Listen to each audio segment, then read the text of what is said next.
잘 오셨습니다. 저는 로버트 브레이커입니다. 이번 시간은 더 클라우드 처치 월지의 금주 설교입니다. 거기를 방문하셔서 매주 올라오는 설교들을 보십시오. 이번 주 우리는 피에 대한 주제를 볼 텐데요. 제목은 누구의 피인가, 누구의 피인가입니다. 저는 여러 종류의 피들에 대해 성경에서 찾아 보여드리겠습니다. 성경은 피로 가득 차 있습니다. 성경은 피의 책인데 성경에는 피에 대한 언급이 많죠. 근데 누구의 피가 우리를 위한 피입니까? 이것이 질문인데 오늘 저는 그걸 다룰 것이고 그것에 대해 말하겠습니다. 신명기 12장을 펴시겠는데 성경을 펴고 저를 따라오십시오. 신명기 12장 23절입니다. 신명기 12장 23절. 저는 피에 대해 말하기를 좋아합니다. 제게 있어 예수 그리스도의 피는 매우 중요한데요. 저는 피에 대해 많이 전파하는 설교자로 알려져 있죠. 제가 받은 가장 대단한 찬사는 소위 어떤 크리스찬이 제게 당신은 예수님의 피에 대해 너무 강조합니다고 말한 것입니다. 저는 그 말을 이해할 수 없었습니다. 그래서 오늘 우리는 피에 대해서 볼 것입니다. 저는 오늘 피에 대해 말하고자 하는데 저는 일부 사람들이 비위가 상하는 것을 압니다. 비위 상해. 난 그걸 말하고 싶지 않아. 근데 아십니까? 우리 모두의 혈관에는 피가 흐르고 있다는 사실 말이죠. 따라서 피는 실제이고 실존하는 것입니다. 성경이 그것에 대해 아주 많이 다루기에 우리는 피를 말해야 합니다. 그래서 우리는 오늘 이걸 보겠는데 신명기 12장 23절로 시작하죠. 저는 이 메시지의 제목을 누구의 피인가로 잡았는데 이는 우리가 서로 다른 피들을 살펴볼 거기 때문입니다. 또한 우리는 성경이 구원이라 부르는 것을 볼 텐데 구원은 항상 피를 통해 되는 것이죠. 한때 다른 피로 구원이 된 적이 있는데 미래에도 또 다른 피로 될 때가 있을 겁니다. 그래서 저는 여러분이 그걸 아시기 원하는데 오늘 우리는 세대주의를 다룹니다. 오늘 우리는 피에 대해 또 세대들에 대해 다루겠습니다. 저는 이 시간이 여러분께 은혜가 되길 바라는데 이 메시지를 잘 들으시기 바랍니다. 왜냐하면 이번 메시지는 피를 통한 구원에 대한 것이기 때문입니다. 따라서 신명기 12장 23절, 신명기 12장 23절 말씀에 오직 너는 피를 먹지 말아야 함을 명심할지니 성경 우리에게 반복해서 말하는데 피를 먹지 말라 합니다. 전 그게 흥미로운데 이는 오늘날 많은 정신이 나간 사람들이 있기 때문입니다.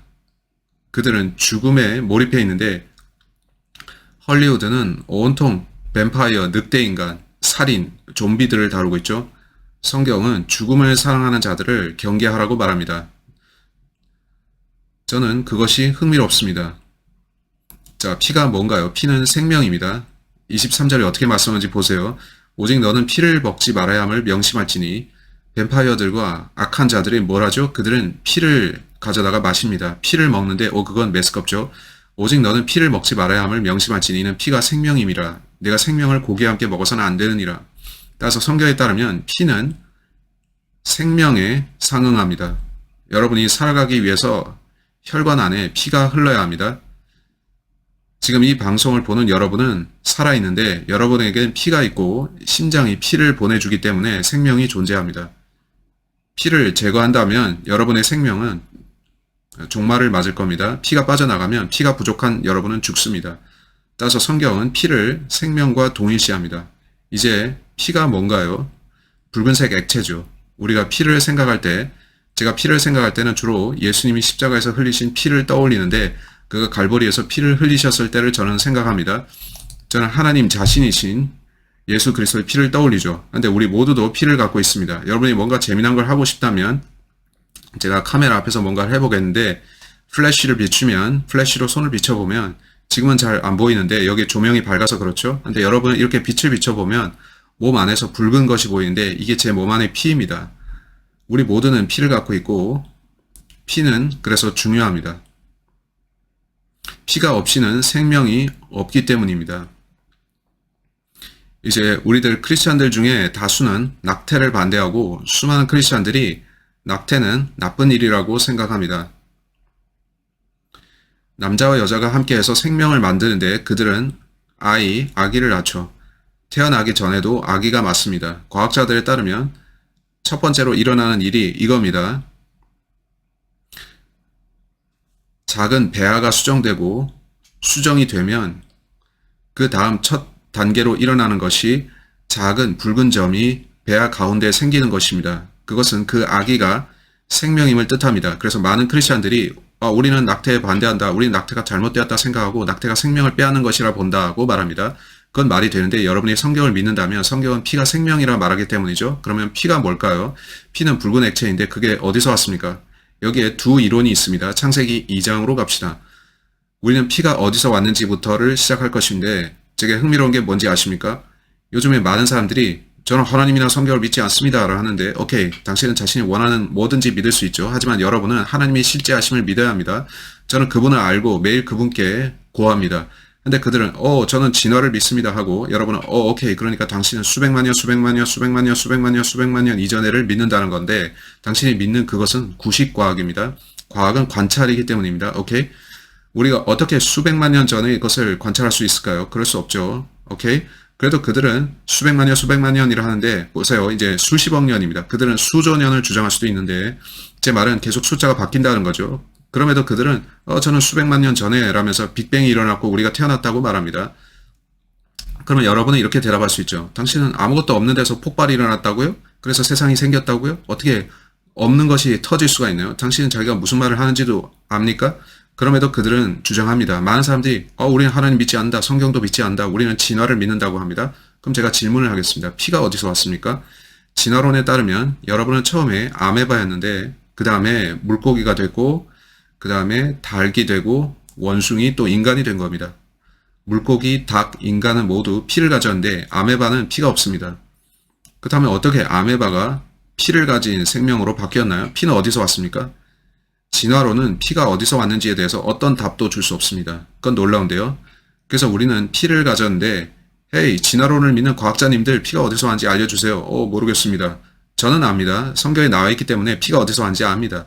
성경은 하나님께서 사람을 창조하셨다 말씀하죠. 어떤 이들은 사람이 지어질 때 피가 이미 그 안에 있었다고 생각하는데 그러나 많은 사람들은 하지만 저는 진화를 믿지 창조를 안 믿어요 하는데 오케이, 그럼 당신은 피가 어디서 왔는지 대답할 수 없습니다. 한데 저는 이렇게 믿습니다. 저는 하나님께서 아담과 이브를 지으셨을 때 주께서 우리가 휴거 이후에 영광스러운 몸을 입게 될 것을 아는데 성경은 육과 피가 하나님의 나라를 상속받지 못한다고 했습니다. 따라서 우리의 영광스러운 몸은 피가 없을 것으로 생각됩니다. 따라서 아담과 이브가 창조되었을 당시에 그 둘은 원래 피가 없이 창조되었던 것 같습니다. 따라서 아담과 이브는 분명 물 순환 체계를 갖고 있었을 텐데 그들의 몸 안에 물이 흘렀겠죠. 따라서 제 개인적 견해는 피가 인류에게 들어온 것은 아담과 이브의 불순종을 통해서라는 것입니다. 이는 우리가 창세기 2장 15절로 가보면 이렇습니다. 주 하나님께서 그 사람을 데려다가 에덴의 동산에 두시고 그것을 관리하고 지키게 하시더라. 주 하나님께서 그 사람에게 명령하여 말씀하시기를 동산의 모든 나무에서 나는 것을 네가 마음대로 먹을 수 있으나 선과 악의 지식의 나무에서 나는 것을 먹지 말라. 내가 거기서 나는 것을 먹는 날에는 반드시 죽으리라 하시니라. 여러분은 그 나머지 줄거리를 3장에서 봐서 알 수 있는데 그 동산에는 어떤 나무가 있었고 하나님이 말씀하십니다. 너는 그 나무 열매를 먹지 말라. 그게 어떤 나무였습니까? 많은 사람들이 그게 사과나무였다고 하는데 여러분은 성경이 그 나무가 사과나무라 하지 않은 거 아시나요? 성경 어디에도 사과나무가 그 나무였다고 하는 데가 없습니다. 어떤 고대 신화가 있었는데 황금사과라는 신화가 있었습니다. 저는 많은 사람들이 신화와 기독교를 뒤섞어서 그 황금사과 신화를 성경에 접목시키고 있다고 생각합니다. 여러분이 성경을 읽어보면 어디에도 사과나무가 그 나무라 하는 곳이 없습니다. 그래서 다른 가능성인데 저는 그 금지된 나무 열매가 아마도 포도 열매였을 것이라 봅니다. 저는 그렇게 생각합니다. 그게 포도나무 열매였다는 것입니다. 여러분, 제가 왜 포도나무라 하는지 의아할 텐데 사람들은 포도가 열리는 게 tree가 아니라 vine이라고 말하죠. 그건 아주 잘 지적한 거지만 여러분 아십니까? 성경은 grape tree 혹은 vine tree라고 부른다는 거 말이죠. 따라서 성경은 vine tree라고 부릅니다. 성경이 구체적으로 그 나무가 어떤 나무라고 말하진 않지만 우리는 신명기 32장 14절에서 흥미로운 내용을 발견합니다. 신명기 32장 14절 말씀 한번 보세요. 전 이것이 무척 흥미로운데 왜 이렇게 썼을까요? 신명기 32장 14절, 신명기 32장 14절은 특정 열매와 피를 연관시킵니다. 또 여러분은 이 열매가 성경에서 나실인들에게 금지된 유일한 열매인 거 아십니까? 그들은 포도 열매를 먹을 수 없었습니다. 따라서 성경에서 유일하게 명시적으로 금지된 과일은 포도인데 신명기 32장 14절 보세요. 신명기 32장 14절 소의 버터와 양의 젖과 어린 양들의 기름과 바산에서 기르는 수량들과 염소들과 기름진 미랄로 먹이셨으며 또 너는 포도의 순수한 피를 마셨도다. 이 얼마나 이상합니까? 포도의 순수한 피라니요. 따라서 성경에서 포도는 피에 비유되고 있습니다. 그렇다면 선과 악의 지식의 나무가 혹시 포도나무였을까요? 선과 악의 지식의 나무가 포도나무였다는 건가요? 저는 그것을 확정적으로 말하는 게 아니라 그렇게 보인다는 것이고 본문은 선악과가 포도 같은 것이었음을 보여준다는 것입니다. 제 부친은 의사가 되기 위해 공부하셨고 그는 많은 책들을 보셨는데 그는 언제나 뭔가 여러 가지 공부하고 계셨습니다. 제 부친은 자신이 읽은 어떤 의사들의 책에서 포도 주스가 피와 아주 유사하다는 말을 봤다고 하셨죠. 한 의사는 이론을 제시하면서 우리가 사람에게서 모든 피를 제거한 다음 순수한 포도 주스를 집어넣는다면 이는 그 둘이 속성상 매우 유사하기 때문에 피 대신 포도 주스를 주입한 그 사람의 신체가 여전히 기능할 수도 있다고 했습니다. 저는 그들이 실제 그걸 시도해 봤는지는 모르고 그게 가능한지 모릅니다. 근데 저는 성경이 이런 말씀을 하는 것은 아는데 성경은 피를 포도즙에 비견하고 있다는 겁니다. 그렇다면 선악의 지식의 나무가 포도나 혹은 포도 같은 열매를 가리키는 것일까요? 그걸 먹음으로써 그들의 순환계가 물에서 진홍색의 피로 바뀐 것일까요? 전 잘 모릅니다. 하지만 그건 말이 되는데 성경에서 사람에게 금지된 과일은 오직 포도뿐이라는 것입니다. 그렇다면 선악과는 일종의 포도일 수 있는데 오늘날 사람들이 포도로 뭘 합니까? 발효시켜서 마시고 취하죠. 흥미롭습니다. 사람이 포도를 포도주와 다른 것들로 변환시키는 거 말입니다. 그렇다면 피는 어디서 왔을까요? 하나님께서 창조하셔서 애초부터 사람 안에 있게 되었던 것인지 아니면 아담과 이브가 타락할 때 그들이 뭔가 들이마신 것입니다. 그게 그들에게 들어가서 육체를 바꾼 것입니다. 그 열매는 그들에게 육신적 생명을 줬는데 그 전에 그들은 영생을 가졌었죠. 이제 그들은 육신적 생명이 되었고 피가 오염되어서 언젠가 죽게 되었습니다. 제가 오늘 첫 번째로 말할 피는 제가 강조할 그 피와 다른 피인데 첫째로 말할 것은 우리가 인간의 피를 가졌고 모든 사람은 몸 안에 피를 갖고 이 세상에 태어난다는 것입니다. 그게 사람의 피입니다. 그 피가 타락에서부터 기인한 것일까요? 어쩌면요. 저는 그렇게 생각하지만 그걸 교리로서 가르치면서 여러분에게 받아들이라고 하지는 않습니다. 하지만 저는 성경에서 포도가 피와 연결되는 것과 그 열매가 금지된 것이 흥미롭습니다. 모든 사람은 태어날 때 사람의 피를 갖고 납니다. 우리 모두는 사람의 피가 우리 혈관을 따라 흐르고 있습니다. 성경은 피가 우리 생명이라 합니다. 혈액형은 4가지가 있는데 A형, B형, AB형, 또 O형이죠. 그 외에 A 플러스, B 플러스 여러 가지 다양한 것들이 있지만 우리 모두는 피를 가졌고 그래서 우리는 살아있는데 피 없이 태어났다면 우린 죽었겠죠. 이는 성경 말씀과 또 관찰로 증명된 사실로서 생명은 피로 유지됩니다. 이제 사도행전 17장으로 갑시다. 여러분께 보여드리겠습니다. 이건 매우 흥미로운데 여러분은 요새 인종주의에 대해서 많이 듣고 있을 겁니다. 모든 사람들이 인종주의에 대해서 말하고자 하는데 당신 인종차별주의자예요 하는 식입니다. 그런 걸 보면 여러분은 우리가 피에 대해서 고려해 본다면 인종주의자가 되기 어렵다는 것입니다. 왜냐하면 우리 모두는 피를 가졌고 우리 모든 인류는 인종은 달라도 피가 같다는 겁니다. 그걸 알면 여러분은 인종주의자가 되기 어렵습니다.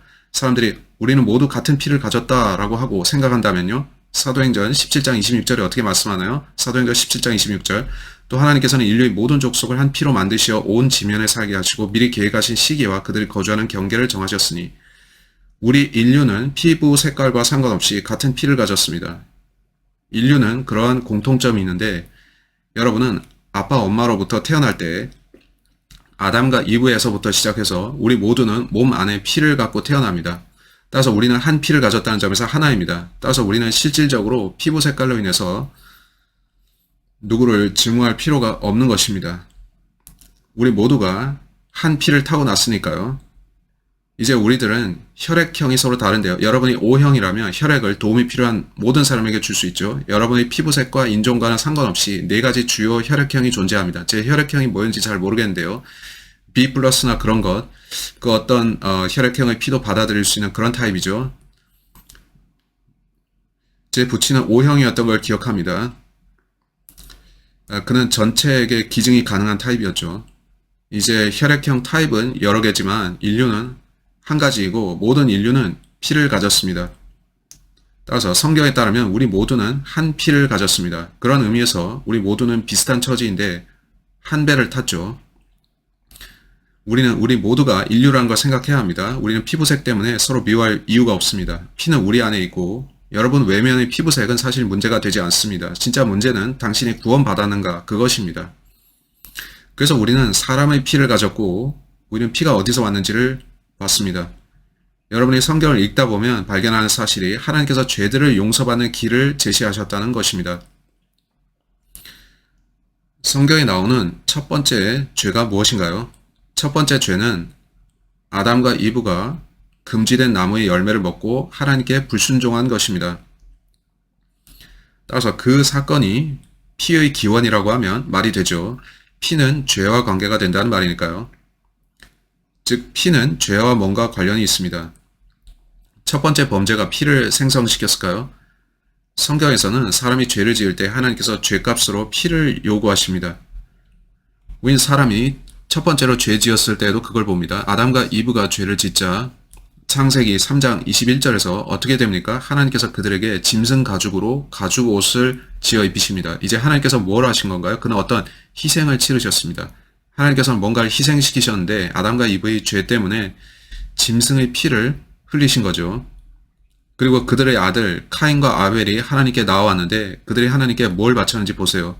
많은 사람들은 저는 피를 싫어해요 하는데 저도 말하기 좋아하진 않습니다. 정직하게 말해서 피에 대해 말하는 건 비위가 상하지만 성경은 그렇게 가르치고 역사를 통해 사람은 그걸 실행했습니다. 크리스찬이 아닌 이교도들조차도 거짓 신들을 경배할 때 그들은 그 신들에게 피의 희생 제물을 가져왔습니다. 그들은 이 피의 희생 제물을 보시고 제발 당신의 진노를 누그러뜨려 주세요 했는데 안타깝게도 그들 중 다수는 인신 제사를 드렸고 그건 잘못된 것이었죠. 성경은 그렇게 하지 말라고 하는데 성경은 우리에게 사람을 희생 제물로 드리지 말라고 합니다. 하나님께서는 그러한 피를 받지 않으십니다. 사실 구약 성경에서 하나님께서는 내가 짐승 제물을 받겠다 하셨고 하나님께서는 그들에게 동물 제물을 가져와서 그 피를 바치게 하셨죠. 성경을 보면 그들은 짐승 희생제로 죄들을 용서받았습니다. 아담과 이브 이후 최초로 용서받기 위해 하나님 앞에 나아간 사람은 아벨과 카인이었죠. 창세기 4장 4절 1절에서 4절을 보십시오. 아담이 자기 아내 이브를 알았더니 그녀가 임신하여 카인을 낳고 말하기를 내가 주로부터 남자를 얻었다 하니라. 그녀가 또 카인의 아우 아벨을 낳았는데 아벨은 양치는 자였으나 카인은 땅을 경작하는 자였더라. 시간이 흐른 후에 카인은 땅에서 나는 열매를 가져와서 주께 제물로 드렸고 아벨도 자기 양떼 가운데서 첫 배 새끼들과 그 살진 것을 가져왔더니 주께서 아벨과 그의 제물은 받으셨으나 카인과 그의 제물은 받지 아니하셨더라. 여기서 무슨 일이 일어났습니까? 카인이 하나님 앞에 나와서 헤이 제 행위를 받아주십시오. 제 열매를 받으세요 했고 아벨은 제가 아니고 제 행위도 아니고 제가 키운 것도 아닙니다. 저는 죄인입니다. 주여 저 대신에 이 피를 받아주십시오. 이걸 받아주십시오. 하나님께서는 피를 통해 용서받는 게 맞다. 나는 죄들의 용서를 위해 피의 희생제를 받아준다. 하나님께서는 그 피를 받아주시면서 그의 제물을 존중하셨고 그를 용서하셨죠. 그런데 하나님께서는 카인을 용서하지 않으셨습니다. 여러분 이건 세상 역사입니다. 안 그런가요? 지금에 이르기까지 자기 행위에 근거해서 하늘에 가려는 사람들이 있습니다. 주님 저를 보시고 제 열매를 보세요. 제 행위를 받아주세요. 구원은 네 행위에 따라 받는 것이 아니다 카인아. 구원은 주님 저는 다른 피를 믿습니다. 이는 제가 죄값을 치러야 되는 줄 알기 때문입니다. 그러니 이 피를 저 대신 받아주세요. 저는 그 피를 믿습니다. 그게 세상 역사인데 오늘날에도 메이슨이라는 비밀 결사가 있습니다. 메이슨들이 뭘 하는지 아세요? 그들은 작은 앞치마를 하는데 그건 마치 아담과 이브가 죄를 짓고 나서 무화과나무 잎사귀로 자기들을 가린 것과 똑같죠. 내 앞치마 좀 보라고. 그들은 행위 시스템을 따르는데 그들은 우리는 선행을 하고 있으니 하나님께서 우리를 받아주실 거다 하죠. 죄들을 위한 피의 희생제는 어디 있나요? 예수님이 희생제요. 근데 많은 메이슨들이 여러분이 메이슨에 대해 알아보고 공부해보면 그들이 온통 위대한 건축자를 말하고 있음을 압니다. 그들 안에서 가장 높은 자가 위대한 건축자이자 빛의 전달자인 루시퍼 사탄입니다. 따라서 메이슨은 그리스도의 피를 신뢰하는 것 대신에 루시퍼 숭배를 합니다. 그런데 구약 전체를 통해 사람들은 짐승 희생제를 드렸습니다.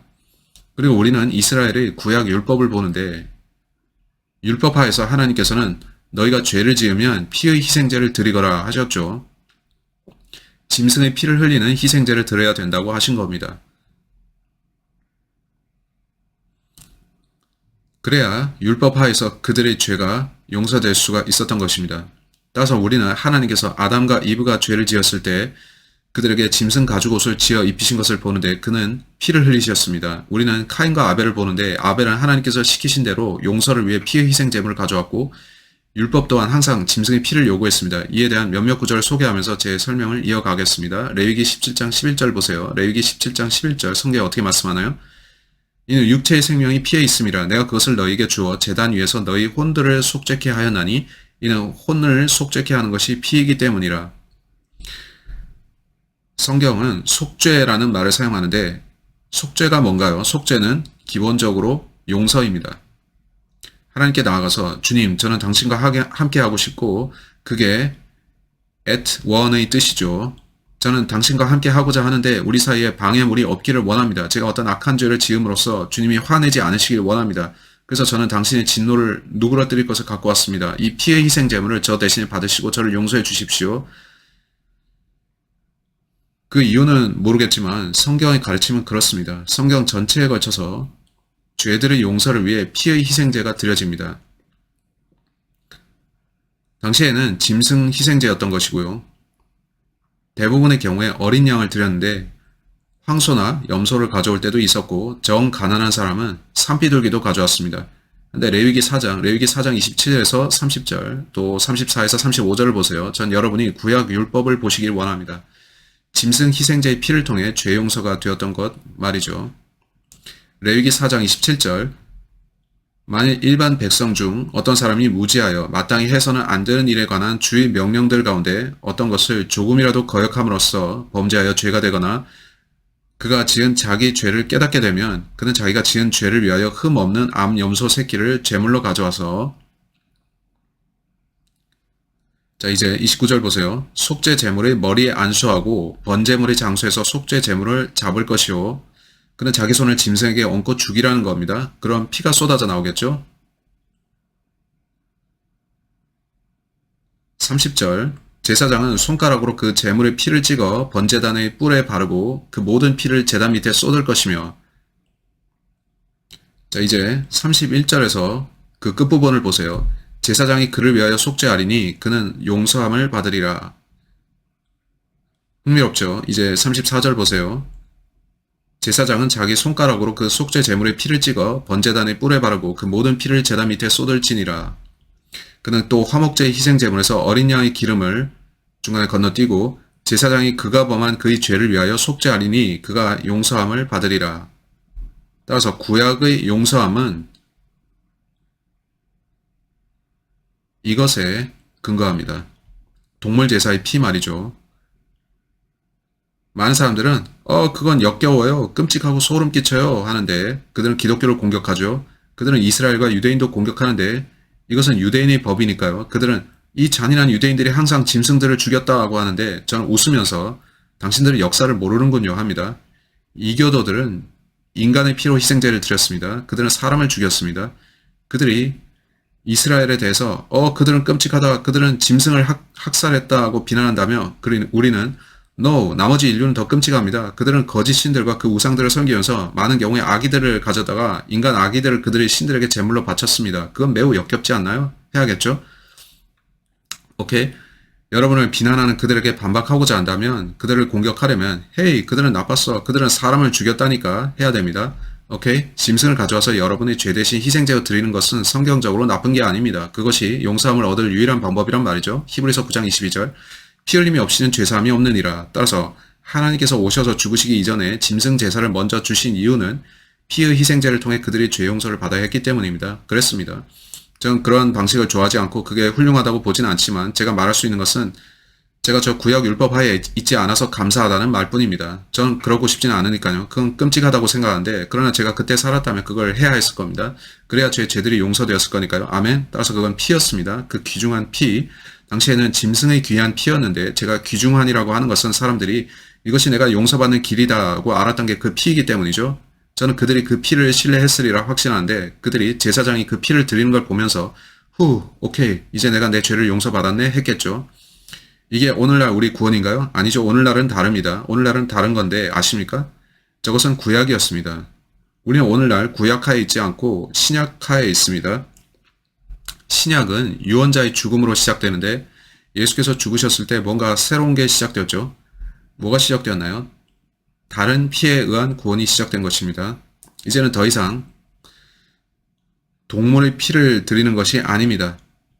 여러분이 자기 집 뒷마당으로 나가서 저는 살다가 나쁜 행동을 했습니다. 하나님께서 저를 용서해 주시기 원합니다 하면서 양을 죽이고 이걸 받아주십시오 한다고 구원받을 수 있습니까? 아니요. 왜냐하면 하나님께서는 그러한 방식으로 오늘날 역사하지 않으시며 오늘날 우리는 완전히 다른 언약하에 있기 때문입니다. 완전히 다른 방식으로 작동하는 언약 말이죠. 요한복음 1장으로 가겠는데 예수 그리스도가 여기 등장하시죠. 그가 오시기 전에 침례인 요한이 먼저 왔는데 침례인 요한은 성부 하나님께서 이스라엘에게 보내신 자였고 그는 메시아의 오심을 선포했습니다. 침례인 요한은 요한복음 1장에서 매우 흥미로운 이야기를 합니다. 너무 흥미로워서 여러분 아주 의아할 겁니다. 여러분이 피에 대해서 이해한다면 침례인 요한이 하는 말이 완벽히 이해가 될 것입니다. 요한복음 1장에서 그가 뭐라 하는지 보세요. 29절을 보세요. 요한복음 1장 29절 그 다음날 요한이 예수께서 자기에게 오시는 것을 보고 말하기를 보라 세상 죄를 제거하는 하나님의 어린 양이라. 예수 그리스도는 어린 양이라 불리셨는데 이제 그것이 깎아내리는 말입니까? 요한이 그분을 비하한 것일까요? 아닙니다. 그는 그분이 어린 양이라고 말했는데 이는 이스라엘 사람들이 이해할 때에는 죄들을 위해 어린 양을 바쳐야 했기 때문입니다. 그래서 예수께서 오시자 침례인 요한은 저는 성령께서 그 단어들을 그의 입술에 넣어주시면서 헤이 이 남자가 세상 죄를 제거할 그분이다. 그는 하나님의 어린 양이 될 것이다. 라고 알려주셨다고 보는데 즉 그는 어린 양이 죄 용서를 위해 피 흘리듯이 자신의 피를 흘려야 했습니다. 따라서 예수께서는 피 흘리셔야 했습니다. 누구의 피 말입니까? 누구의 피인지 보기 이전에 우리는 누가복음 22장 20절을 봐야겠습니다. 누가복음 22장 20절 예수께서는 이스라엘을 통치하실 메시아로 오셨죠. 그는 천년왕국을 수립하기 위해 오셨습니다. 이것이 천년왕국인데 그는 왕국을 위해 오셨고 그러나 그들이 그분을 거절했습니다. 하나님께서는 오케이 이제 교회 시대에 우리는 이렇게 하겠다 하시고 하나님께서는 일부 바꾸셨는데 그 일은 유대인들이 그들의 메시아를 영접하느냐 거절하느냐에 따라서 결정된 것입니다. 예수께서는 자신이 세상 죄들을 위해 죽을 것을 아셨죠. 그가 누가복음 22장 20절에 하시는 말씀 보세요. 저녁 식사 후에 잔도 이와 같이 하여 말씀하시기를 이 잔은 나의 피로 된 새 언약이니 이는 너희를 위하여 흘리는 것이라. 그는 자신의 제자들에게 말씀하시는데 아직은 피 흘리지 않으신 상태였죠. 한데 하나님으로서 미리 아셨던 그는 헤이 나는 어린 양으로 죽으러 왔다 하신 거죠. 따라서 우리는 여기서 또 다른 피를 보는데요. 여러분 이게 누구의 피인지 아십니까? 하나님의 피입니다. 예수 그리스도는 하나님이시니까요. 여러분은 예수께서 하나님이신 걸 아셨나요? 예수님은 육신으로 나타난 하나님이십니다. 그 구절을 빨리 보여드리겠는데 사도행전 20장 28절로 가세요. 이걸 보십시오. 누구의 피가 우리에게 흘려졌는가? 이번 메시지 제목은 누구의 피인가 였죠. 우리는 사람들이 피를 가진 걸 보는데 따라서 누구의 피입니까? 그건 우리 피입니다. 우리 모두는 피를 가졌는데 그 피는 어디서 왔나요? 제 생각에 그들이 죄를 지었을 때 죄의 결과로 우리가 피를 갖게 된 것입니다. 하나님께서는 우리가 자신의 피로 죄값을 치르게 하는 대신에 짐승의 무죄한 피를 받으셨습니다. 하늘의 하나님께서는 매우 자비로우셔서 내가 너희를 위해 내려오겠다 하셨죠. 내가 사람을 대신해서 내 피를 흘리겠다. 그러면 그들이 내게 돌아오겠지라 하신 거죠. 그는 그렇게 하셨습니다. 사도행전 20장 28절 성경 말씀 보세요. 그러므로 너희 자신을 조심하고 모든 양떼에게도 그리하라. 이들을 위하여 성령께서는 너희를 감독자들로 세우셨으며 하나님께서 자신의 피로 사신 하나님의 교회를 돌보게 하셨느니라. 이것은 예수 그리스도에 대한 말씀인데 본문은 그가 자신의 피로 사신 교회라고 하면서 그분이 하나님이라고 하죠. 즉 예수님은 하나님이십니다. 하나님께서 우리 죄들을 위해 피 흘리셨고 그래서 이건 하나님의 피입니다. 오늘날 우리는 구약시대처럼 짐승 희생제를 드려서 구원받지 않습니다. 그런 것이 아닌데 그 피가 우리를 구원하지 않습니다. 오늘날 우리는 예수님의 피로 와서 구원받죠. 예수의 피가 믿음을 통해 우리를 구원합니다. 이것이 우리가 복음이라 부르는 것입니다. 예수의 피가 오늘날의 구원 방식입니다. 얼마나 다른지 보이시나요? 구약시대에는 좀 달랐는데 피를 통해 구원받는다는 것은 같았지만 그러나 달랐습니다. 이는 그 피가 다른 피였기 때문입니다. 당시에는 짐승의 피였고 지금은 하나님의 피로 구원받습니다.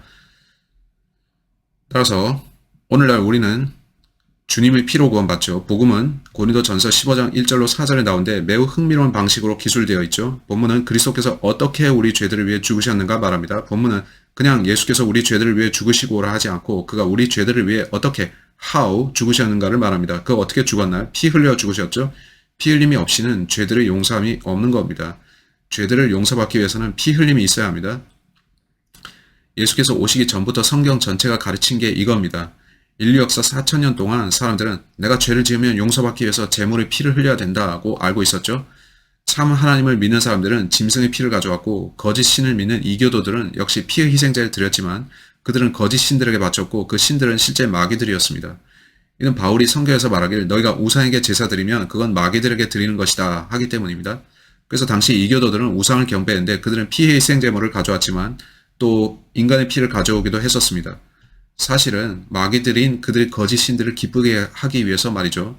따라서 인류 역사 전체에 걸쳐서 피의 희생제가 드려졌습니다. 여러분이 이것에 대해 어떻게 생각하건 좋아하건 싫어하건 이건 실제였습니다. 근데 여러분이 성경으로 와서 죄들의 용서함을 얻고자 하면 성경은 내게 죄의 용서에 대해 무엇을 가르쳐 주는가 스스로 질문해야 합니다. 성경은 오늘날에 대해 가르치기를 우리는 이 연표상에서 바로 여기 살고 있는데 저는 시대들의 성경적 연표를 그렸죠. 성경적인 과거, 현재, 미래를 말이죠. 우리는 바로 여기에 살고 있습니다. 우리는 여기에 있는데 우리는 성경이 은혜의 경륜이라 부르는 때에 살고 있습니다. 즉 교회 시대죠. 지금은 복음이 전파되는데 고린도전서 15장 1절로 4절의 그 복음입니다. 복음은 그리스도께서 어떻게 how 우리 죄들을 위해 죽으시고 묻히셨으며 성경대로 셋째 날에 일어나셨는가 하는 것입니다. 그는 왜 부활하셨나요? 히브리서는 말씀하시기를 그가 자신의 피를 가지고 하늘에 가셨는데 구약 제사장이 사람의 죄 용서를 위해서 땅의 제단에 피를 드렸던 것처럼 예수께서는 하늘의 제단에 자신의 피를 드리셨다는 것입니다. 따라서 누구든 믿고 예수께 나아오는 자는 성경 우리가 믿음으로 구원받는다고 하는데 그래서 그 믿음으로 구원받습니다. 이것이 기독교인데 성경 우리가 오늘날 이렇게 믿음으로 구원받는다고 말합니다. 에베소서 2장 8, 9절 너희가 믿음으로 말미암아 은혜로 구원을 받았으니 이것은 너희에게서 난 것이 아니요 하나님의 선물이라 행위에서 난 것이 아니라 아무도 자랑하지 못하게 하려 하심이라. 따라서 유일한 질문은 무엇을 믿느냐입니다. 로마서 3장 25절로 가봅시다. 로마서 3장 25절은 하나님께서 화목 제물로 그를 세우셨다고 하는데 그건 진노를 누그러뜨리는 것입니다. 하나님의 진노가 구원받지 못한 사람들에게 내려 꽂히고 있는데 성경은 하나님의 진노가 구원받지 않은 자들 위에 머문다고 합니다. 따라서 구원받지 못한 사람들 위에 하나님의 진노가 있는데 그는 내가 너희 죄 때문에 화가 나 있다. 네가 용서를 찾기를 원한다 하십니다. 여러분 어떻게 용서받을 겁니까? 짐승을 바쳐야 되나요? No, 그건 과거 이야기인데 아주 과거입니다. 고열은 바로 지금이고요. 이제 우리는 진노를 누그러뜨리는 예수의 피를 통해 하나님께 나아가야 합니다. 로마서 5장 9절을 빨리 봅시다. 그러므로 이제 그의 피로 의롭게 되었으니 더욱더 우리가 그를 통하여 진노로부터 구원받게 되리라. 따라서 여러분이 하나님의 진노를 누그러뜨리고 하나님께서 여러분을 싫어하시지 않고 기뻐하시기를 원한다면 여러분 대신에 드려진 피를 갖고 있어야 합니다. 구약 성경은 그렇게 가르치고 지금 신약의 가르침은 더 이상 짐승의 피를 통해서가 아니라 예수님의 피를 통해서라는 것입니다. 로마서 3장 25절을 말씀하기를 하나님께서는 그의 피를 믿는 믿음을 통해 그를 화목제물로 세우셨으니 따라서 구원은 믿음을 통해서 받는데 무엇을 믿는 거죠?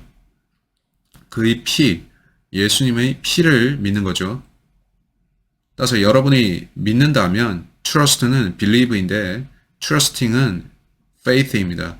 여러분이 예수님의 피를 trust하고 believe 한다면 성경은 지금 여러분이 구원을 받는다고 합니다. 구원은 그리스도의 피의 대속을 믿는 것입니다. 복음은 피의 복음인데 그리스도의 피에 대한 것입니다. 여러분은 구원을 받았고 의롭게 되셨습니까? justified라는 게 얼마나 놀라운 단어입니까? justified인데 justified를 분해해보면 그 뜻이 justified입니다. 그 마치 just if I had never sinned 와 같죠.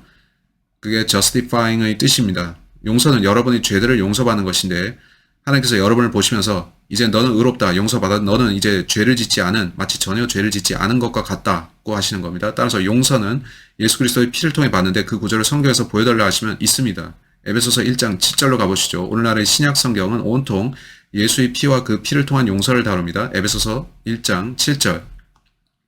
그의 보혈을 통하여 구속 곧 죄들의 용서함을 받았느니라.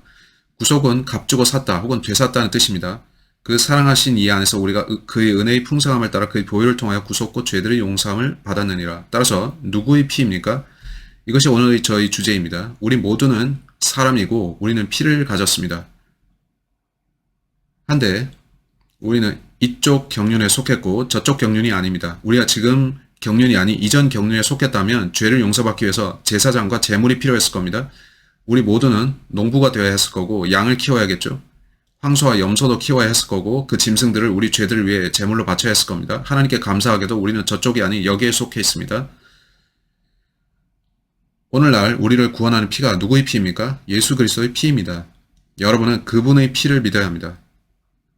성경은 그렇게 가르치고 있고 이건 놀라운 사실인데 여러분은 성경의 가르침을 알아야 하는데 아시기 바랍니다. 구약에서는 죄들을 위해 짐승 희생제를 바쳤고 신약에서는 죄의 용서를 위해 예수의 피가 흘려졌습니다. 오늘날은 온통 예수의 고귀한 피가 우리에게 용서를 준다는 이야기입니다.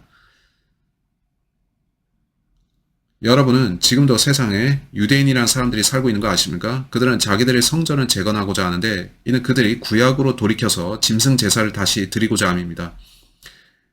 여러분은 하나님께서 그걸 받으실 것 같습니까? 주께서 우리가 더 이상 구약에 있지 않고 신약하에 있다고 하셨는데도요. 왜 그들은 하나님께서 내가 더 이상 실행하지 않겠다. 난 그걸 완성했다. 내가 이쪽으로 오길 원한다 하는데도 옛것으로 돌아가려 할까요? 하지만 새것을 원치 않는 많은 사람들이 있습니다. 오늘날 구원의 방식은 휴거 이전까지는 예수 그리스도의 피를 믿는 믿음입니다. 성경은 우리가 세대들 혹은 구분되는 시기들이라 부르는 것을 담고 있는데 하나님께서는 매 세대마다 사람들을 다른 방식으로 다루시죠. 구약시대에는 그가 분명 그들을 짐승의 피에 근거해서 다루셨고 오늘날 그는 사람들을 그들이 주가 흘리신 피를 믿느냐에 따라 다루십니다. 근데 휴거가 일어나면 곧바로 휴거 후에 교회는 떠날 것인데 교회가 떠나고 나면 어떤 일이 발생합니다. 그때 성경에서 야고보의 고난의 때라고 부르는 기간이 있게 됩니다. 또한 그 기간은 환란기, 대환란이라고도 불리고 우리는 그때를 다니엘의 70째 주라고도 부르죠. 이 시기에 대한 여러 명칭들이 있는데 그 기간은 7년으로 여겨지고 그때 적그리스도가 등장해서 그가 세상을 다스립니다. 하나님께서는 자기 신부인 교회를 데리고 올라가시고 마귀가 7년을 다스리도록 허락합니다. 그 자는 죄의 사람으로 불리고 또 멸망의 아들이라 불립니다. 그 7년의 중간에 즉 죄의 사람이 다스린 지 3년 반이 지나면 그는 멸망의 아들로 변신합니다. 그 기간의 중간에 그는 암살당해서 죽는데 그는 생명을 회복하죠. 이 모든 사실이 계시록에 기록되어 있기에 여러분은 계시록을 읽어야 합니다. 대환란 기간 중에 짐승의 표를 주는 일이 있을 겁니다. 적그리스도는 짐승이라 불리죠.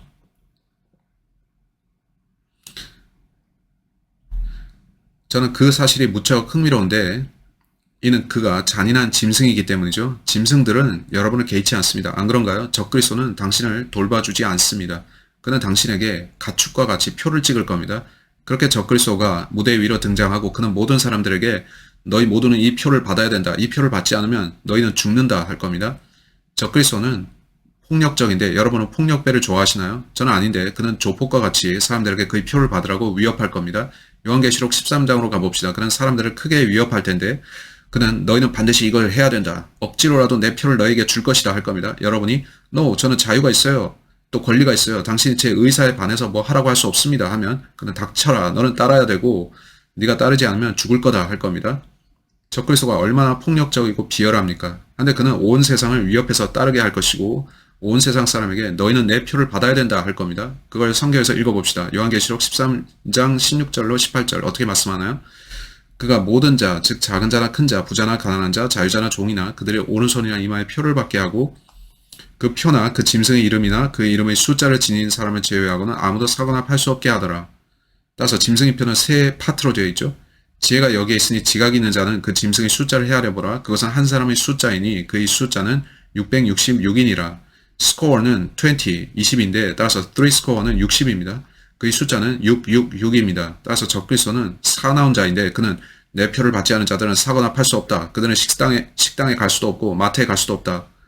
그 표를 뭐라고 부를까요? 패스포트라 부를까요? No. 그렇게 말하지는 않을 것 같습니다.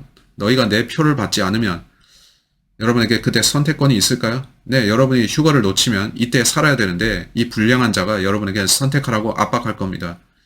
그 선택은 표를 받거나 아니면 죽거나입니다.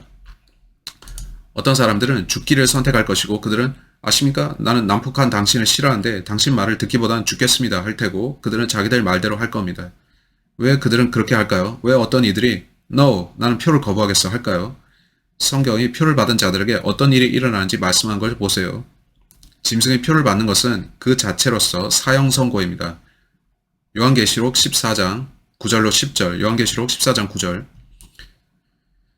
셋째 천사가 그들을 따라가며 큰 음성으로 말하기를 누구든지 그 짐승과 그 형사에게 경배하고 그의 표를 자기 이마나 손에 받는다면 10절 그 역시 하나님의 진노의 포도주를 마시게 되리니 그것은 그의 진노의 잔에 혼합하지 않고 부은 것이니라. 또 그 사람은 거룩한 천사들의 면전과 어린 양의 면전에서 불과 유황으로 고통을 받으리니 11절을 보십시오. 그 고통의 연기가 영원 무궁토록 올라가리라. 그 짐승과 그의 형상에게 경배하고 그의 이름의 표를 받는 자는 누구든지 밤낮 쉼을 얻지 못하리라. 오, 와우. 따라서 성경은 잔혹합니다. 안 그렇습니까? 여러분이 짐승의 표를 받으면 7년이나 혹은 3년 반 동안 잘 지낼 수 있겠지만 궁극적으로 자기의 혼을 잃어버릴 텐데 이는 여러분이 이 아래 장소로 갈 것이기 때문입니다. 그곳에서 그들은 영원 무궁토록 고통을 받게 될 것이고요. 그렇다면 이 이유 때문에 어떤 이들이 No, 나는 그 표를 받지 않겠어요 할 것인데 그건 선택이지만 꽤 잔혹한 선택일 것이고 생사를 결정하는 선택이겠죠. 따라서 많은 사람들이 그거 그냥 받지 왜 죽어야 되겠어 할 텐데 받지 말아야 하는 이유는 혼을 지켜야 되기 때문이죠. 그렇지 않습니까? 여러분이 그 표를 받으면 하늘에 못 가는 것입니다. 성경에 따르면 아래에 있는 지옥으로 가야 합니다. 이제 요한계시록 16장 1절을 보세요. 성경이 짐승의 표를 받은 자들에게 어떤 일이 일어난다고 말씀하지 그냥 보십시오. 요한계시록 16장 1, 2절 또 내가 성전에서 나오는 큰 음성을 들었는데 일곱 천사에게 말하기를 가서 하나님의 진노의 일곱 호리병을 땅에 쏟으라고 하시더라. 2절 그러므로 첫째가 가서 자기 호리병을 땅에 쏟으니 그 짐승의 표를 가진 자들과 그 형사에 경배한 자들 위에 악취가 나는 심한 헌대가 생기더라. 따라서 그들은 아래에 있는 지옥으로 내려갈 뿐 아니라 그들이 아직 살아있을 동안에도 그들의 온몸에 심한 헌대가 발생합니다. 짐승의 표를 받는 것이 그래도 여러분 좋아 보이나요? No. 제가 여러분에게 휴거 이전인 지금 구원받으라고 하는 이유가 그겁니다. 예수의 피를 믿고 하늘로 가시라는 겁니다. 그러면 저런 일들을 걱정하지 않아도 됩니다. 근데 이 영상을 보는 여러분 중에 누군가 구원받지 않았는데 휴거가 일어나면 이런 일들이 이 시기 동안 일어날 것인데 여러분이 짐승의 표를 받을 경우 우리가 읽은 본문에 따르면 구원이 남아있지 않습니다. 요한계시록 19장 20절 말씀을 보세요. 그러나 그 짐승이 잡히고 짐승 앞에서 기적들을 행하던 거짓 선지자도 그와 함께 잡혔으니 그는 짐승과 더불어 그 짐승의 표를 받은 자들과 그 형사에 경배한 자들을 속이던 자라. 이 둘이 유황으로 불타오르는 불못의 산채로 던져지더라. 따라서 그곳은 유황이 타는 불못이라고 불립니다. 우리는 그곳을 지옥이라 부르는데 적그리스도가 결국 갈 곳은 이곳이고 짐승은 거기에 있을 겁니다. 근데 누가 그와 함께 거기 갑니까? 짐승의 표를 받은 자들입니다. 전 여러분을 모르지만 제가 구원을 받지 못한 채로 휴거가 일어나고 제가 남겨졌는데 제가 성경을 아는 사람이라면 저는 적그리스도에게 너와 내 표를 받지 않을 거야 할 겁니다. 적그리스도는 너 이거 받아야 되고 아니면 죽는다 하겠지만 전 차라리 죽겠다 하겠죠. 미국을 세운 건국의 아버지들도 자유가 아니면 죽음을 달라고 외치지 않았던가요? 누군가에게 뭘 하라고 강요하는 것은 자유가 아닙니다. 따라서 적그리스도는 폭압적인데 그는 여러분의 자유를 뺏어가고 여러분의 자신에게 예속시키고자 할 텐데 적그리스도가 와서 세상을 장악하며 그렇게 합니다. 만인을 자신 아래에 속박하고 자기 가축처럼 만듭니다. 그는 사람들을 가축처럼 만들 텐데 여러분은 짐승의 표가 주어지는 게 가축에게 낙인을 찍는 것과 같은 걸 압니까? 따라서 적그리스도는 사람들에게 낙인을 찍고자 하는데 표를 주고 그들에게 너희는 내 것이다 할 것입니다. 그는 매우 악하게 여러분이 그렇게 따를 때 하하 너희의 혼은 이제 내 것이다 하하하 어느 날 너희의 혼은 지옥으로 내려갈 것이다 하겠죠. 이런 적그리스도를 누가 따르려 하겠습니까? 저는 고민할 필요가 없는데 구원을 받은 저는 휴거 될 거고 그래서 저는 걱정하지 않습니다. 하지만 전 구원받지 못한 사람들이 걱정되는데 오늘 휴거가 일어나면 지금 여기 살고 있는 여러분은 짐승의 표를 받을 겁니까? 여러분에게 성경을 알려드리겠습니다. 나는 표를 원치 않아 라 대답한 사람들이 어떻게 죽는지 말씀드리죠. 요한계시록 20장 4절이 어떻게 말씀하나요? 요한계시록 20장 4절 사람들은 대환란 기간 중에 구원을 받을 수 있냐고 묻습니다. 네, 적그리스도에게 아니요 라고 대답한 사람들이 받습니다. 그들은 적그리스도에게 죽임을 당할 텐데 이제 본문을 보세요. 그들의 혼은 하늘로 갑니다. 그렇게 대환란 중에 그들은 구원을 받는데 그들의 혼이 하늘에 가려면 그들이 예수를 위해서 죽어야 합니다. 본문이 어떻게 말씀하는지 보세요. 요한계시록 20장 4절 또 내가 보좌들을 보니 그들이 그 위에 앉았는데 심판이 그들에게 주어졌더라. 또 예수에 대한 증거와 하나님의 말씀을 인하여 목배임을 당한 사람들의 혼들도 보았는데 그들은 그 짐승에게나 그 형사에게 경배하지 아니었을 뿐만 아니라 그의 표를 그들의 이마 위에나 손에도 받지 아니하였더라. 그러므로 그들은 살아서 그리스도와 함께 천년을 통치하더라. 따라서 이 시기에 짐승의 표가 주어질 때 그걸 거부하는 어떤 사람들이 있습니다. 그들이 싫다라고 할 때 적그리스도는 이리 와라 내가 너희에게 이렇게 하겠다 할 겁니다. 우리는 이 물건을 킬로틴, 단두대라고 부르는데 여러분 중에 킬로틴을 보신 적 있는 사람들은 제 말을 이해하실 겁니다. 여기에 큰 칼날이 있는데 이렇게 생겼습니다. 누군가가 여기에 서서 사람의 머리를 여기다 집어넣고 그 앞에 작은 바구니를 놓습니다. 그가 칼날을 떨어뜨리면 청크 하고 머리가 바구니로 떨어집니다. 주변은 피로 낭자하고요. 많은 피가 한 번에 흘러나올 걸 아시죠? 피가 흘러나오면 이 사람들, 적그리스도에게 아니오라고 한 사람들은 말 그대로 그들의 피를 쏟을 겁니다. 그들이 하늘에 갈 수 있는 유일한 방법은 그들 자신의 피를 흘리는 것입니다. 그들이 적그리스도에게 나는 네가 아닌 적그리스도가 아닌 예수를 택하겠다. 나는 표를 받지 않을 것이니 나를 죽여라 말하고 그렇게 그들은 자기 피를 흘릴 텐데 그러면 하나님께서 그들을 용서해 주시고 그들의 혼은 하늘에 갈 수가 있는 겁니다. 와우, 얼마나 놀랍습니까? 놀랍죠? 저는 여러분을 모르지만 제가 생각하건대 구원받기에 최고의 시기는 지금입니다. 우리는 구약 율법하에 있지 않고 하나님께 감사하게도 우리는 짐승 희생제를 드리지 않아도 되죠.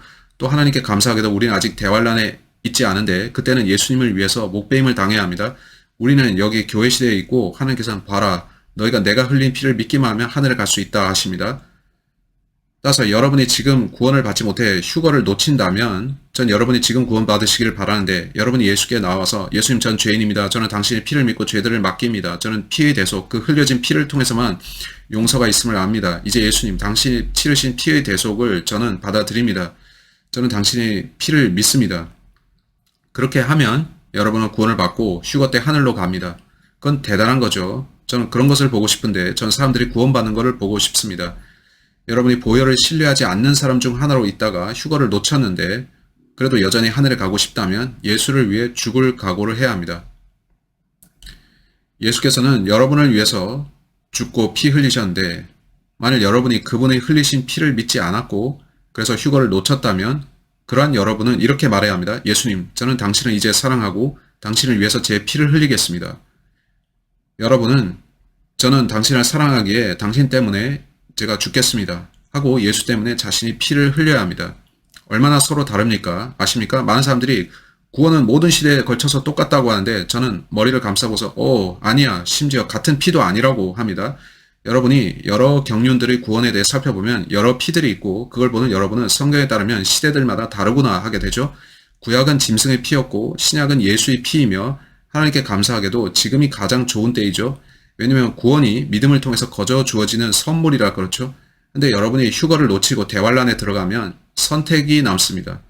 표를 받고 혼을 잃어버리든가 단일 세계 통치자인 적그리스도 앞에 서서 나는 당신이 누구인지는 상관없고 당신 말도 개의치 않는다. 나는 예수를 택하겠다. 그렇게 해야 하고 그러면 그는 너는 죽어야 된다 하겠죠. 여러분은 나를 죽이시오. 예수를 위해 내 피를 흘리겠습니다. 해야겠죠.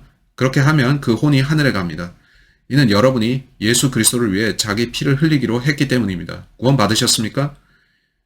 하늘에 가기 위해서 어떤 피를 신뢰하고 있습니까? 성경은 우리에게 대환란 기간이 이스라엘 곧 유대인들에게 할당된 기간이라고 합니다. 이스라엘은 성전을 재건코자 하는데 그들은 이스라엘의 성전을 재건하고 싶어 합니다. 그들은 이미 그것을 논의하고 있고 우리는 이스라엘이 성전을 재건하려고 하는 이야기를 계속 듣습니다. 여러분, 왜 이스라엘이 성전을 다시 세우려 하는 것 같습니까? 이스라엘은 자기들이 여전히 구약하에 있다고 생각하기 때문입니다. 이스라엘은 여전히 우리는 이 피가 필요해 하고 있죠. 그건 예수님이 얼굴에 침을 뱉는 행동 같은 것입니다. 예수 그리스도는 구약의 여호와 하나님이십니다. 예수 그리스도는 육신으로 나타난 하나님이시고 유대인들에게 구약 율법을 주셨던 그분입니다. 성경은 율법이 우리를 그리스도께 인도하는 지도교사라고 합니다. 근데 여러분이 예수님, 나는 당신을 개의치 않고 나는 율법으로 돌아가겠습니다. 저는 예수님의 희생제 대신에 짐승 희생제로 돌아가겠습니다. 하면 문제가 생기죠. 근데 유대인들은 여전히 모르고 있고 자기들이 죄 용서를 위해서 짐승 희생제를 다시 드려야 되는 줄로 압니다. 우리는 그것 아래 있지 않습니다. 여러분이 단지 성경을 읽고 신약을 읽고서 예수께서 누구이시며 그가 하신 일이 뭔지 알기만 해도 오늘날 우리가 예수의 피를 믿고 구원받은 것을 압니다. 예수 그리스도의 피로 인해 하나님께 감사드립니다. 한데 여러분이 구원을 받지 않은 채로 휴거가 일어나면 남겨진 여러분은 선택해야 합니다. 육화된 사탄인 적그리스도를 따라갈 것인가? 그가 내 몸에 표를 주도록 허락할 것인가? 이로 인해서 끔찍한 헌대가 생길 것인데 그가 내 혼을 차지하게 하고 내 혼이 지옥에 가게 놔둘 것인가? 아니면 스스로 결단하고 나는 예수를 선택하겠다 할 것입니까? 적그리스도에게 나를 그냥 죽이시오. 그가 나를 위해 피 흘리셨으니 나도 기꺼이 내 피를 흘리겠습니다. 내가 휴거 전에 그분을 믿었어야 됐지만 지금 남겨져서 늦었지만 나는 예수를 위해 죽겠습니다. 해야 할 것입니다. 여러분은 매우 소수의 사람들만이 예수를 위해 목배임 당할 것을 압니까? 엄청나게 강한 압력이 있을 것이고 온 세상은 우리는 표를 받겠어 할 텐데 목배임을 선택하는 이 사람들 누구입니까? 그들은 너희는 한 무리 종교적인 광신도들이다 할 테죠. 짐승의 표를 받는 대신 죽고자 하는 사람들은 정신병자로 여겨질 텐데 대부분의 사람들이 다 받는다고 하겠죠. 여러분은 그거 들어봤나요? 제가 어릴 때 엄마 우리 이거 해도 돼요? 저거 해도 돼요? 했습니다. 부모님은 저보다 똑똑하셨기 때문에 No, 그거 하면 좋지 않단다 하셨죠. 아이들은 그럴 때 엄마 나 하고 싶단 말이에요 하는데 부모들은 만일 모든 사람이 절벽에서 뛰어내리면 너도 같이 뛰어내릴 거니? 하죠. 여러분은 할 말이 없죠. 대화를 할 때 세상 사람들은 온통 짐승의 표를 받으려고 할 겁니다. 모두들 하기 때문에 여러분도 할 겁니까? 많은 사람들은 네 나는 하겠습니다. 다 하는데 괜찮죠 뭐 하겠죠. 한데 짐승의 표를 받는 대신에 그 대가는 여러분의 혼입니다. 제가 이 설교를 하는 지금은 아직 휴거 이전입니다. 여러분에게 아직 구원의 기회가 남아있고 여러분이 그리스도께 와서 그의 피를 믿으면 휴거 받을 기회가 있습니다. 그러지 않고 여러분이 휴거를 놓치면 하늘에 갈 수 있는 유일한 방법은 목배임 당하는 사람들에게 합류해서 보십시오. 저도 표를 받지 않기로 결정했습니다. 저도 죽임 당하기를 원합니다. 당신들이 제 머리를 취해서 가져가기를 바랍니다. 제 목을 치십시오 하는 겁니다. 그래서 잘린 목에서 피가 쏟아질 때 하늘의 하나님께서 보시고 오케이 그가 적그리스도 대신에 나를 선택했구나 하실 텐데 성경은 그러한 여러분의 혼이 예수와 함께 하늘에 있을 것이라고 합니다. 이게 저희 메시지였는데 여러분께 은혜가 됐길 바랍니다. 누구의 피인가? 이게 질문이고 전 여러분이 누구의 피를 신뢰하는지 알고 싶습니다. 구약으로 가고자 하는 많은 유대인들은 지금도 짐승의 피를 믿으면서 성전을 세우고자 하죠. 그들은 짐승의 피를 믿습니다. 그거 우리를 구원할 수 없는데 말이죠. 우리를 구원하는 유일한 피는 예수님 피입니다. 휴거가 일어나자마자 지금과는 다른 경륜이 펼쳐질 것이고 그때는 끝까지 견디는 자가 구원을 받을 겁니다. 그는 자신의 목을 내놓아야 구원받습니다. 거기서 흘려지는 피는 지금과 다른 피이고요. 전 이것이 축복이 되길 바라고 여러분이 예수 그리스도의 피를 믿고 죄들을 용서받아 오늘 구원을 받으시기 바랍니다. God bless you. 다음 시간 뵙죠. 바이바이.